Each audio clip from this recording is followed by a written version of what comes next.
Hey guys, नमस्ते, प्रणाम, कैसे हो? हेलो जी, हाय हाय।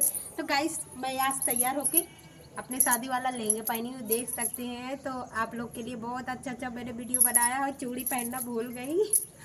तो ऐसे ही तैयार होके मैं आप लोग के लिए वीडियो शूट कर रहे थे। तो गाइस बहुत अच्छा अच्छा, और पीछे ले जाओ फ़ोन को, और पीछे ले जाओ। तो गाइस देख सकते हैं बहुत अच्छा अच्छा मैंने वीडियो शूट किया और करधन का लगा दिए यहाँ पे। तो ऐसे पीछे का लुक जो है, ऐसे सीधा करो मोबाइल बेटा, ऐसे टेढ़ी टेढ़ी ऐसे, हाँ ऐसे।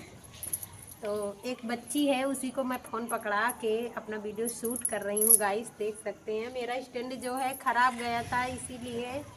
तो फ्रेंड, मेरा लहंगा और मैं कैसी लग रही हूँ तो कमेंट करके ज़रूर बताइएगा। और मैंने दुपट्टा नहीं लिया है क्योंकि मुझे ऐसे ही बनाना था वीडियो।